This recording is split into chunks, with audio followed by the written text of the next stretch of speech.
Hello, I thought I would make a short video of how I make my psoriasis salve. And I've already prepared my infused oil, so I will just put a little description of all of the herbs that I use to make the infused oil and how I make the infused oil. But right now it's already done. It did 24 hours on low in the crock pot, and then I let it sit several other hours till today.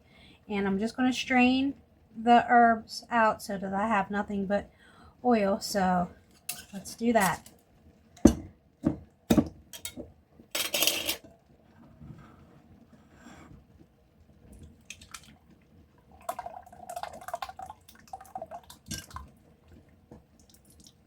This is a handy little reusable bag. I think it's actually for when you make jellies and jams, but it comes in quite handy to strain the oil. So if you could find something like this, we found it at a yard sale for just a couple dollars. It's been so very handy. So when I make my salve, I make a large batch because I use it every day, several times a day, because my psoriasis is on a lot of areas of my body. So I actually do 3 quart jars, and as you can see, it doesn't fill it all the way up, but you put too much in that you can't do a double batch with one. It would be too much. So I just use 2 to 3, depending on how big of a batch I want to do.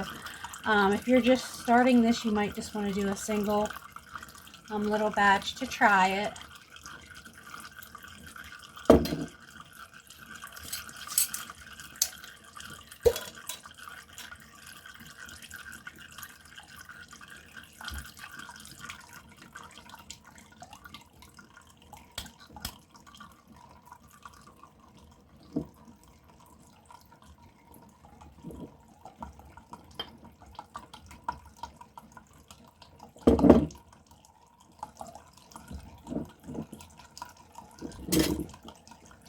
I'm just going to let that continue straining while I rinse my jars out.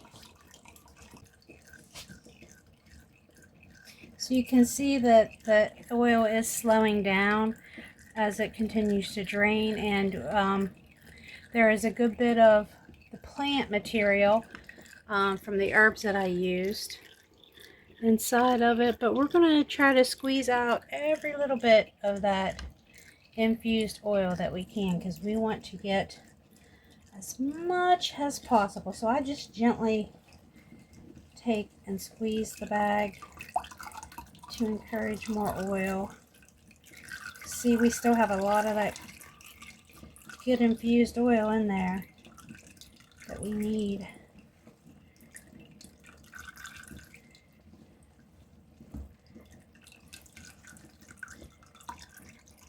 Gotta be gentle doing this because the bag can slip off, and what I'm going to do now is I'm actually going to take the bag off to make it easier.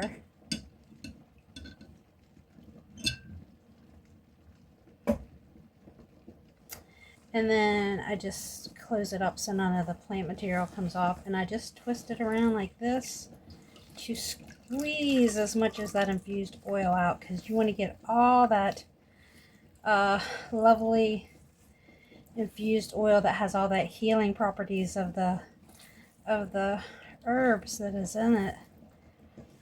So I use things like comfrey, plantain, some red clover bud, some burdock root.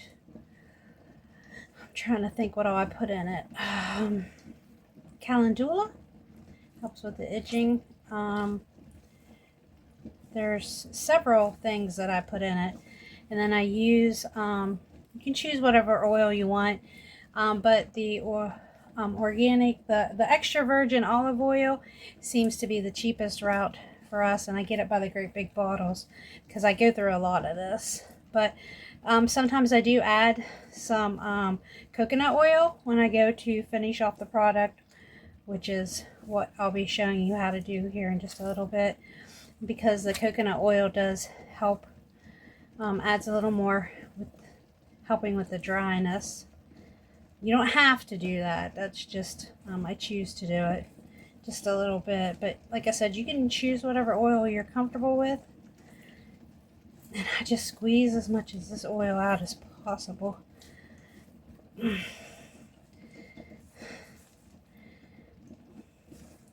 And you're left with just all this dried up plant material, and I just throw that out to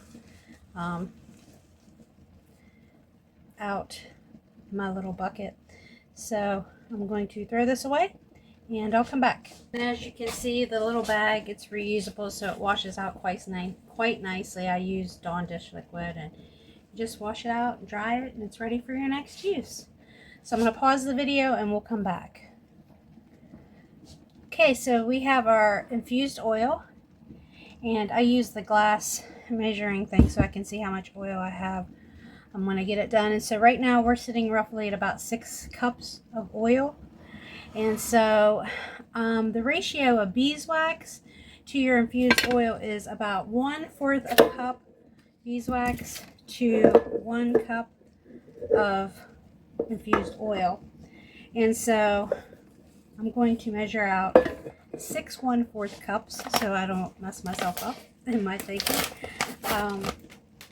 And we're going to melt that using a double broiler method. I don't have a double broiler, but I have a makeshift. I have this little thing I melt wax in, and I put it in a pan, and I will show you how I do that. So I'm going to measure out 6 1/4 cups.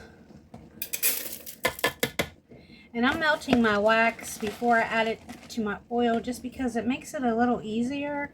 You don't have to stand as long and let it melt into the oil if you melt the wax first. So you will have to stick it back on once it's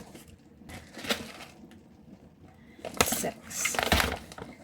And I just get my little beeswax pellets from Amazon. This is the one that I recently got. It's white beeswax pellets. It's 100% pure and organic, premium quality, cosmetic grade, triple filtered grade A pellets.